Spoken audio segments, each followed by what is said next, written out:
વાળા સરિતા દોરમાં હાલે પાણી વાળા હળ તારા એક તારા પાડ કંડે લોઢરા ભૂગવા ધાણે કીધડા ધકોડા રાજા રંગ ચોળા પટોળા અને હિન્દુ શાલિગ્રામ મહારાણો પ્રતાપ આપણા ભારતને બચાવવા હિન્દુસ્તાનને બચાવવા યુદ્ધના મેદાનમાં ઉતર્યો છે અકબર સમંદરંગ થાહ એમાં ડૂબાણી સારી દણી પણ મેવાડો તીડ માહ અમાણો કોયણ રાણો પ્રતાપ અકબર ભોરિંગ અવથડ શેડવો દિયે સિકોટા એને કરે હાંડો કરમાળ અને પકડે રાણો પ્રતાપ અકબર ખેર અંગાર જેની જાળે પ્રજળે જગત પણ માથે મેઘ મલ્હાર અમારો પ્રાછત રાણો પ્રતાપ છે આજ બાપા બેઠા એટલે અમુક વાતો હું કહી દઉં હવે મેં આખું ખૂબ વાંચ્યું ખૂબ જાણ્યું કીર્તિદાનભાઈ આપણે શોખ હોય ને તો દિલ્હી સલ્તનત જે કાંઈ અકબર ને હુમાય આપણે જો મેં પહેલેથી શોખવટ કરી દીધી આપણે કોઈ જ્ઞાતિ હારે વાંધો નથી બધાય હરખા બધાયને માન આપવાના સંસ્કાર આપણી સનાતન ધર્મએ આપણને આપ્યા છે પણ જે નથી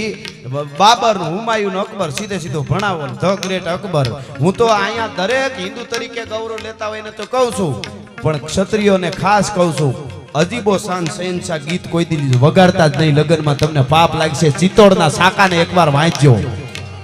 એમણે શું કર્યું છે વધારે મારે સમય નથી એટલે ને કરું એનો દાખલો આપો તમે આનું શું કામે પણ એક વાત કહી દઉં લાલ કિલ્લો અને કુતુબ મિનાર અને તાજમહેલ એ આપણું ભારતની ધરોહર છે ગૌરવ છે બહુ આપણે એનું ગૌરવ લઈ શકીએ સાચી વાત છે હોવું જ જોઈએ અને એ હાથ અજેબામાં બધું આવતું હોય સારી વાત છે પણ બાપા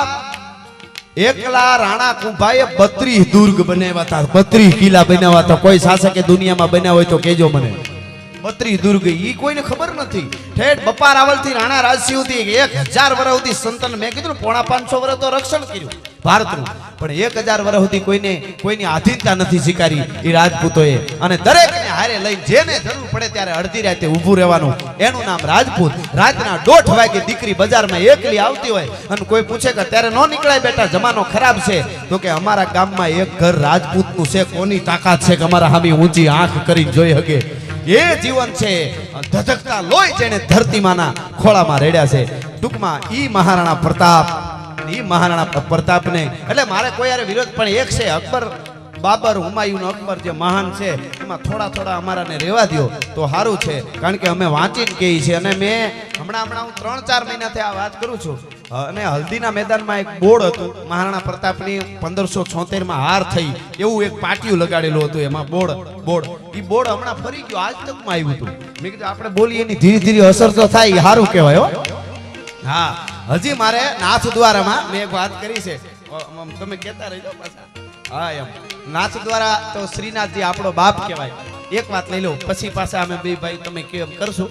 નાથ દ્વારામાં ભગવાન કૃષ્ણ કન્યો ધર્મ માટે કેટલું થયું છે એ મારે કેવું છે ધર્મ માટે જેટલા પૈસા તન મન ધન અને ધર્મ અને રાષ્ટ્ર એ બધું એક જ છે રાષ્ટ્ર બચાવવું બીજું અમે ઘણી વખત અમે કહેતા હોય કે આ દેશને પાકિસ્તાનને આમ કરી નાખું ચાઇનાને આમ કરી નાખું કરી જ નાખશું આપણે પણ એ આપણા સેનાના યુવાનો સરહદ માથે ઊભા એને એ કરવાનું આપણે માલધારી હોય તો પશુપાલનમાં 18 કલાક કામ કરવું ખેડૂત હોય તો ખેતરમાં કરવું કલેક્ટર હોય તો એને કરવું રાજકારણમાં હોય તો એને કરવું હું તારલું વારકું બાર એ બધાય 18 કલાક વળગી પડે ને ચીન ને પાકિસ્તાન ગોત્યાય ન જડે આ તરવારો આપણી સાચી છે હા અને દરેક જ્ઞાતિને જ્ઞાતિ ગૌરવ જરૂર હોવું જોઈએ પણ એક જ્ઞાતિનો યુવાન અવાજ કરે અને 18 વર્ણ ઉભારી એને જ્ઞાતિ ગૌરવ કહેવાય ભલા માણસ એટલે નાથ દ્વારામાં જે શ્રીનાથજીની મૂર્તિ ભગવાન કૃષ્ણ કનૈયો જે બેઠા છે એની એક નાનકડી વાત મને આમ જોયું ત્યારે એમ થયું કે ઓહ ધર્મ માટે આટલું બધું થયું છે ઔરંગઝેબે હુકમ કર્યો તો કે આ મૂર્તિને તોડી નાખો એનો ભગવાન ચમત્કાર બતાવે તો ભલે નકર આ મૂર્તિને તમે તોડી નાખો એ આખો હુકમ થયો તો એને અને ઈ મૂર્તિ લઈને પૂંજારીઓ ગોવર્ધન પર્વત મથુરામાંથી ભાગતા કોણ હંગરે વાહે કાળ જેવી જડબા ફાડતી પીઠ મરણ મેવાડા અને પીઠિયા આવે પાણી ખૂંદતું આફ્રિકાના જંગલમાંથી નીકળેલો ડેકારી નામનો અજગર શિકારને ભરડામાં લીએ ઔરંગઝેબની સેના ભરડામાં લેવા આવતી હતી કોઈ ઊભું ન થયું અને પૂંજારીઓ છેલ્લે મેવાડની ધરતીમાં રાણા રાજસિંહની પાસે આવ્યા અને રાણા राजसिंह ने एटलू कीधु अगर कृष्ण की मूर्ति को कुछ भी हुआ खरोच भी हुई तो हम सब आत्महत्या करके मर जाएंगे અને તેથી રાણા રાજસિંહ બોલ્યો છે એને આપણે હાવ ભૂલી જઈએ તો કોઈ દી આપણે આગળ આવી નહીં વાત પાકી ધરતીથી નિશાચા નાખે કે આ મૂર્તિ को बचा लो कृष्ण को बचा लो ठाकुर जी को बचा लो श्रीनाथ जी को बचा लो तो श्रीनाथ जी हमको बचाएंगे અને રાણા રાજસિંહ ઊભો થયો અને એણે કીધું કે જબ તક મેરે 1 લાખ રાજપૂતો કે સર નહીં કટ જાતે તબ તક ये मूर्ति को कुछ भी नहीं होगा। તમે વિચાર તો કરો। અને મેવાડ ને મારવાડ ટૂંકમાં વાર્તા નથી કરતો, હું ખાલી જાણકારી આપું છું, વાર્તા તો જબરજસ્ત થાય। એક જગ્યાએ મારો પ્રોગ્રામ હતો, બગડા સટી બોલાવી 10 મિનિટ તો શેઠ ઊભા થઈ ગયા પરસેવે રેપજે। મેં કીધું કેમ શેઠ મજા ન હોય? મને કે એકચ્યુઅલી આવડો અવાજ ન સાંભળ્યો હોય, મારું બીપી વધી ગયું કે પોચું પોચું બોલો। હવે આમાં પોચું પોચું ક્યાં થઈ? કીર્તિભાઈ ફૂંકારો ખાય તો હારી સાતી હલી જાય અમુકની। હા બેહવા મળે, દબાણ થવા મળે છાતીમાં। એટલે એને મારવાડની સેના અને મેવાડ દુર્ગાદાસ રાઠોડ। હવે દુર્ગા આપણે હું તો એમ કહું છું કે મહારાણા પ્રતાપને શિવાજી ભાગ્યશાળી છે કે થોડી ખબર છે આપણા બાળકોને પૂછો દુર્ગાદાસ રાઠોડ કોણ? જે દુર્ગાદાસ રાઠોડનું ચિત્ર રાણા રાજસિંહ અને દુર્ગાદાસ રાઠોડ અને શિવાજી એનું ચિત્ર ઔરંગઝેબને બતાવવામાં આવ્યું હતું। દુર્ગાદાસ રાઠોડ અને શિવાજી એનું ચિત્ર ઔરંગઝેબને બતાવ્યું હતું બેયનું ભેગું। તો એ ઔરંગઝેબ એમ બોલેલો કે વો એક શિવાજી મહારાજ છે ને સિંહાસન પર બેઠેલું ચિત્ર હતું, દુર્ગાદાસ રાઠોડ ઘોડા ઉપર બેઠા હતા। અને બે ચિત્ર જ્યારે જોયા ત્યારે ઔરંગઝેબે કીધું હતું જો સિંહાસન પર बैठा है उसको तो मैं जैसे वैसे करके संभाल लूंगा, मगर जो घोड़े पे बैठा है इसने मेरी नींद हराम कर दी है। दुर्गादास राठौड़ ઈ જ્યારે અજીતને બચાવવા માટે દિલ્હીથી નીકળ્યા ત્યારે 500 પરિવાર। હવે કોઈને લાગે કે તમે ઇતિહાસનો જૂની હું લઈને બેઠા છો તો અમારે મૂળ આગળ વધવું નથી, ઈ કહી દઈશ, અમારે 21મી સદીમાં જવું જ નથી, પણ અમારે આ જોઈ છે 500 પરિવાર, નાના બાળકો, દીકરીઓ અને મોટા સ્ત્રીઓ, 500 પરિવાર અજીતને બચાવવા દુર્ગાદાસ રાઠોડને જ્યારે દિલ્હીથી નીકળ્યા ત્યારે 500 પરિવારને એકારે ભેળા કરીને વિસ્ફોટ કરી નાખ્યો તો રાજપૂતોએ બારૂદનો। કારણ કે તો જ આ 500 જણા પછી લડીએ કે આખા પરિવારને દારૂ ગોળોથી પોતે હાથે ફૂંકી દીધા। ઈ તમે વિચાર તો કરો। અને આખો પરિવાર ઉડાડી અને પછી અજીતને લઈ દીધી। ઈ વાર્તા તો બહુ જબરી છે, મારે નથી કહેવી, પણ ઈ યુદ્ધમાં 50,000 રાજપૂતો કપાણા હતા। 50,000 કૃષ્ણને બચાવવા શ્રીનાથજીની જે આ મૂર્તિ છે ને, અને રાણા રાજસિંહ એની પ્રતિષ્ઠા કરી હતી એ વખતે। મને દુઃખ ખાલી એટલું જ છે જે શ્રીનાથજીની મૂર્તિ માટે 50,000 કપાઈ ગયા હોય રાજપૂતો, આજે તમે શ્રીનાથજી જાઓ તો રાણા રાજસિંહ અને દુર્ગાદાસ રાઠોડનો નાનો એવો ફોટો જોવા નથી મળતો, એટલે આપણને દુઃખ થાય। ત્યાં મોટા મ્યુઝિયમ હોવા જોઈએ, મોટા પૂતળા હોવા જોઈએ। દુનિયાના માનવીઓ જે જગતના બાપને તમે પગે લાગવા જાવ છો, કૃષ્ણને પગે લાગવા જાવ છો, શ્રીનાથજીને પગે લાગવા જાવ છો, એના માટે આ દુર્ગાદાસ રાઠોડ અને રાણા રાજસિંહના 50,000 રાજપૂત કપાઈ ગયા છે। અને એ ત્યારે એની મૂર્તિ ઊભી છે। મારા ઘટમાં બિરાજતા શ્રીનાથજી જમુનાજી, પણ ઘટમાં તો આને બિરાજતા હતા એટલે એને ન ભૂલી જતા। એમ ઘટમાં બિરાજે એ સંતોને વંદન છે, પણ આને ઘટમાં બિરાજતા હતા એટલે મહારાણા પ્રતાપ યુદ્ધના મેદાનમાં ઉતર્યો।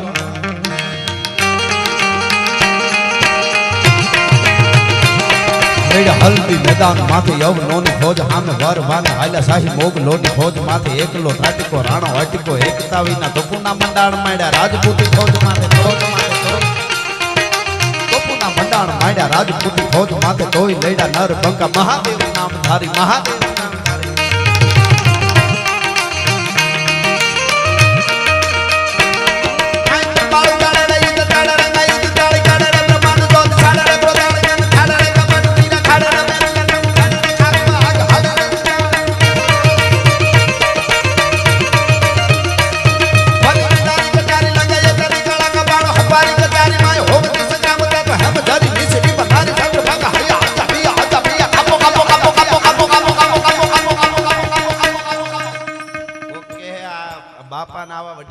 કાપો કાપો હું કામ કહે છે?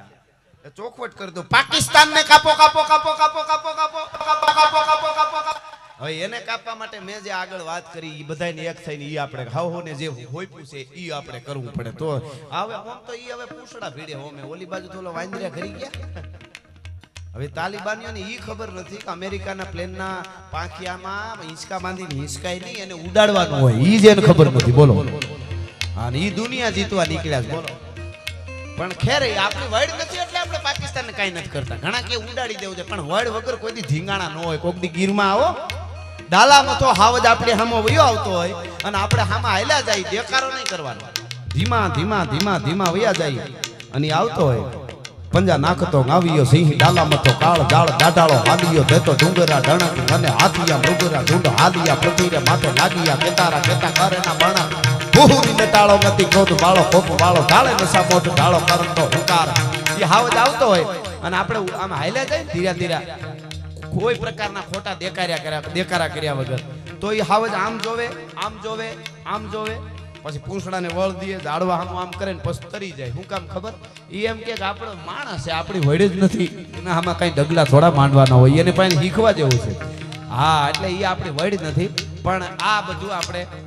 એના માટે લડવા માટે બધું કરવું પડે એટલે આમાં અમને તો ખૂબ મોજ આવે છે પણ હવે તમે કયો એમ માર હાલો તો એ લઈ લો હાંધા તોડિયા પાંજરા વાળા હાંક લેથી બાગ છૂટ્યા પાંગ બોલી ગામડામાં થી હાગ બાગ ગાને જૂટા થી જમુ ઝાલા પચુટા પેના ગાને જૂટા ગાને માન તેના ફૂટા જમી તાગી ઝાલા ફાળા તેગુ વાળા પલ્લે કાળા વેર જાગા પાડ વાળા રેગા કાળા ગગતાળા પૂરું ગાને ફોજાળા ઉડેળા માહે વાદળાના નોર ખાડે પાડ કાળે કાળે જાગા